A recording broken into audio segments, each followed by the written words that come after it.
What's going on, everyone? Welcome into GDT Live, presented by the Game Day Tarps podcast. My name's Daeden. Colton Davies unable to join me today. He is currently boarding a flight from Toronto back to Kamloops, or maybe Kelowna. I think it's Kelowna and then to Kamloops.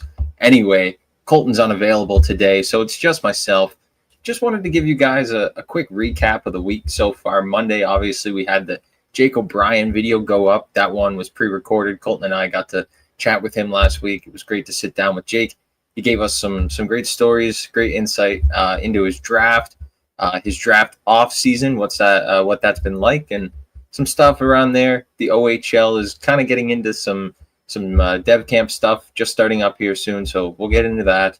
A couple things I wanted to touch on, and again on Wednesday, yesterday, Colton was able to talk with Craig Ludwig, former Montreal Canadiens Stanley Cup champion. So that was obviously a great conversation. Go check that out. I was unavailable yesterday, so Colton took the reins. Good 45, 50 minutes with Craig Ludwig. So that was a great episode. Go tune in. Obviously, all of these are available on our audio files as well. So go to Spotify, go to Apple Music, go to wherever you get your podcast. Search up Game Day Tarps podcast. Definitely going to be the top one that pops up. Listen in, tune in, wherever you are, in the car, on the road. Always a great time. But fellas, there are some things that I wanted to talk about. And before we get into the NHL stuff and the big leagues, I'll start with the CHL. I know we got a lot of CHL fans here. So the CHL update, there's not much to go on, but the QMJHL has set their rosters. There's one roster in particular that is looking very, very strong. And if anyone follows the CHL or QMJHL, you would know that roster is the Blainville-Boisbriand Armada. And they have guys like Justin Carbonneau and Bill Zonin, who were drafted in the first round. Vincent Collard, Maël Levine, both of those guys in the Memorial Cup this past year, respectively, with Moncton and Rimouski. Xavier Villeneuve, he was amazing at the U18s. Spencer Gill and Jakob Malota coming over from the Cape Breton Eagles in the crease. So probably a stacked roster, if you could say the least. I might even say the best roster in the queue this year, possibly. Who knows? But that's going to be something to look out for. The Blainville-Boisbriand Armada, they are definitely going to be a great team this year. But on the other side of things, the OHL is just getting underway, like I mentioned. And same with the WHL.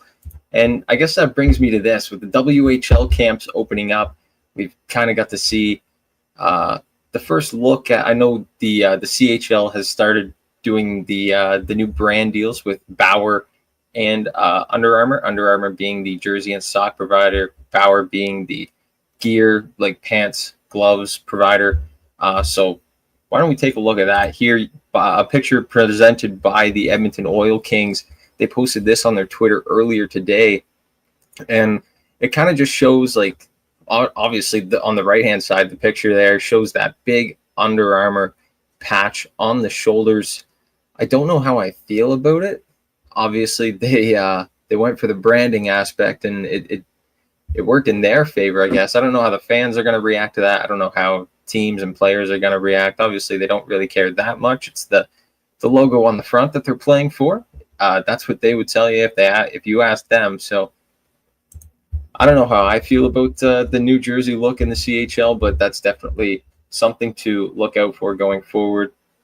I don't know why they would have switched. I like the CCM CHL jerseys. They were always the best in my opinion. CCM made great NHL jerseys than when they made NHL jerseys as well. So yeah, that was something that I always liked. But since we're on the topic of CHL, there's something that's been coming up. I actually saw it a couple times today. A guy on Twitter by the name of Mark Diver actually posted this tweet No details right now, but rumor in the rinks points to Lewiston, Maine as a possible site for a QMJHL franchise. The city had a team from 2003 to 2010 playing out of the Colisée, which has a capacity of 4,000. And we'll get into that in just a second. Jamie Tozer of the St. John Sea Dogs, he covers the St. John Sea Dogs on Twitter. He also posted something earlier today about that. So I figured I would go ahead and repost my video. And I made this a few months ago back in school, and it was kind of a project I was doing on the QMJHL and the possibility of expansion. So just take a look at this. This is kind of an expansion or an extension of this conversation about Lewiston. QMJHL team in this city? Here's why this would work. On the banks of the Androscoggin River sits a city called Lewiston, the state of Maine's second most populous city, situated halfway between the state's capital of Augusta and the ocean playground known as Portland. This takes us to the Colisée, now home to the North American Hockey League's Maine Nordiques. It was once the stomping ground to the 2007 Quebec Major Junior Hockey League champions, Lewiston Maniacs. With a capacity of 4,000 and a population of just over 37,000, Lewiston is making a strong case for expansion. The closest pro team is the Boston Bruins, just over 2 hours away.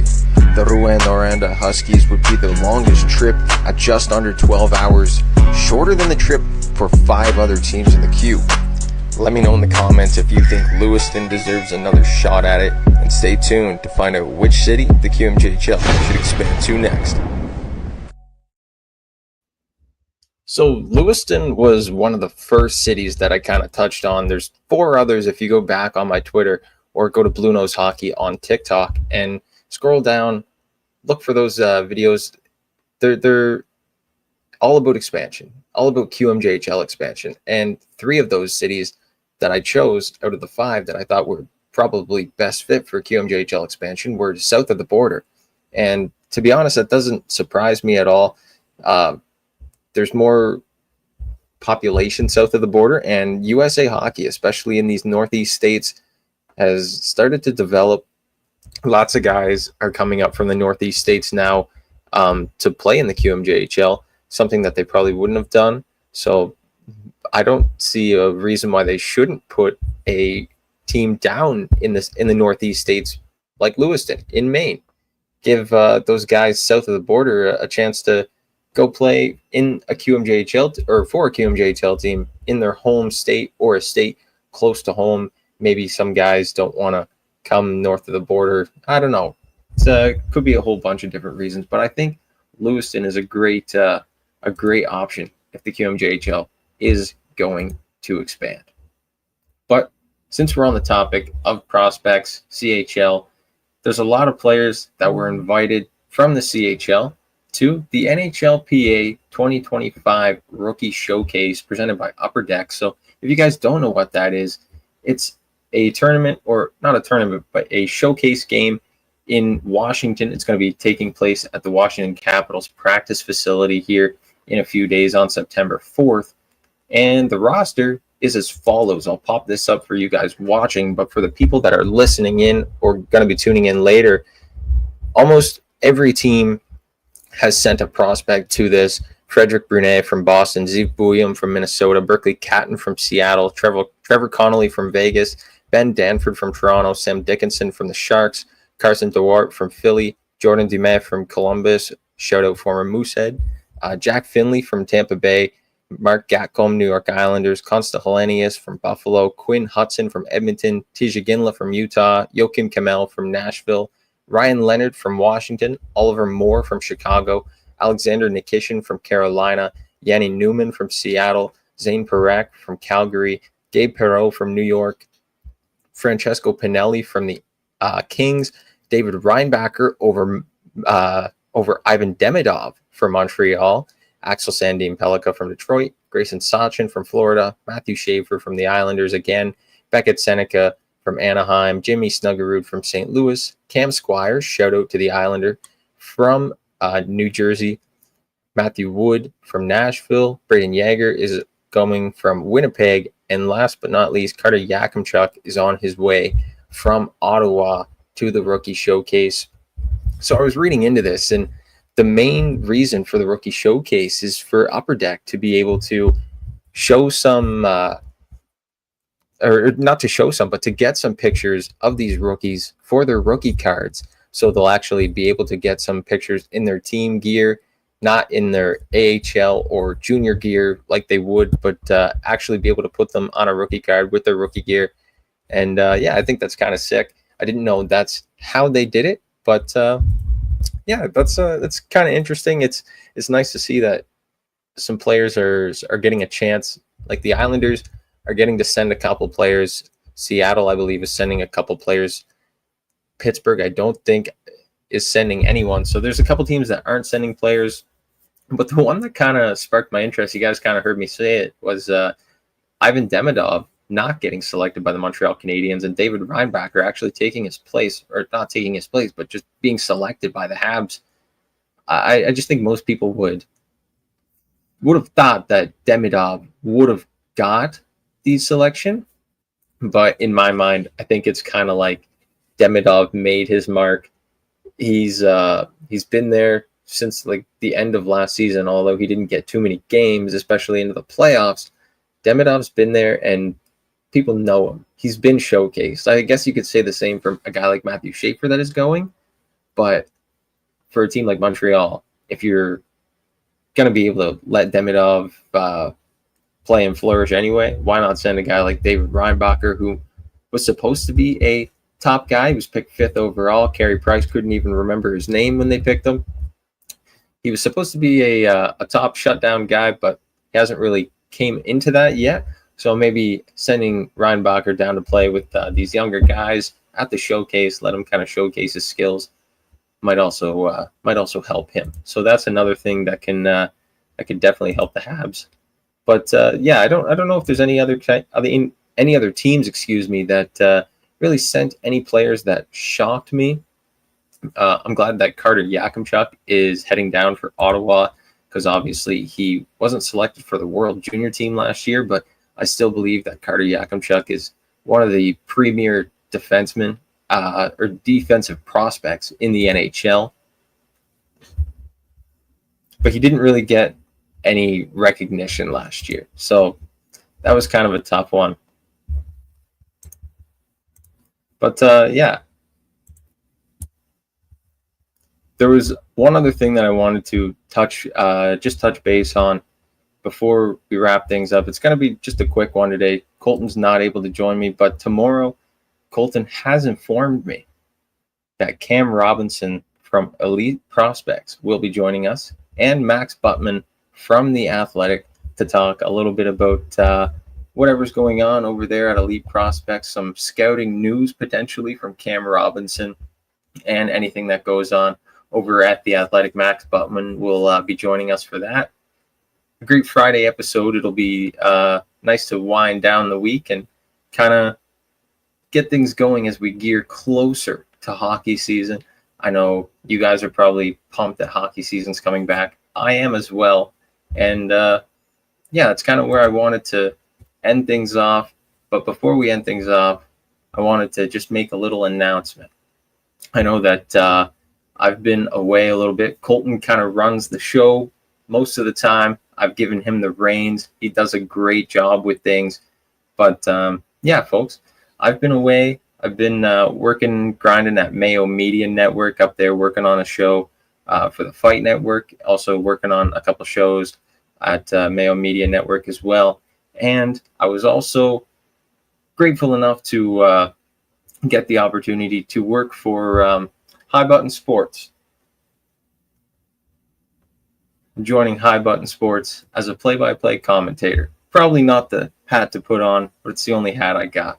So I'm pumped to be joining High Button Sports as a play-by-play commentator going forward, commentating games in the Nova Scotia U18, U15, AAA hockey leagues, and possibly the new Nova Scotia U16 female hockey league going forward. So yeah, definitely some good stuff. But before that, I did want to throw it to a quick commercial break. Willie, if you are watching, this new commercial is for you.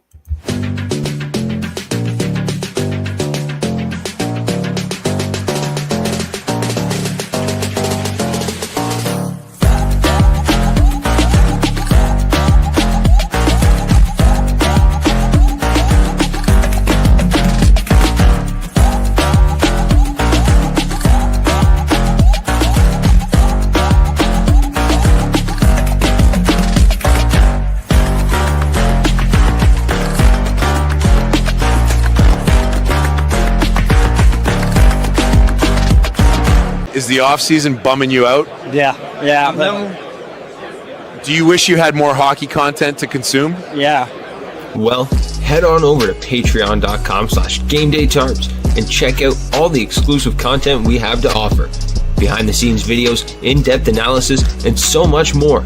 Select a membership tier and enjoy the content made only for you.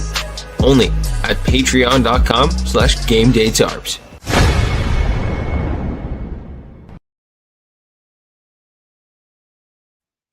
Well, fellas, thank you for tuning in today. This was a short little update video. Colton will be back tomorrow once he lands later today. And I'll be back tomorrow as well to wrap up the week here on GDT Live, like I just mentioned, with Cam Robinson from Elite Prospects and Max Buttman from The Athletic. Tomorrow, 11 a.m. Pacific time, 2 o'clock Eastern, right here on GDT Live. What's going on, everyone? Thank you for tuning into another video over here on the Game Day Tarps podcast and the Hockey Podcast Network. We've got so much more where this came from, so smash the like button, subscribe, and don't forget to hit the bell, turn the notifications on so you never miss a beat. For myself and the rest of the guys over at Game Day Tarps, we thank you, and we'll see you next time.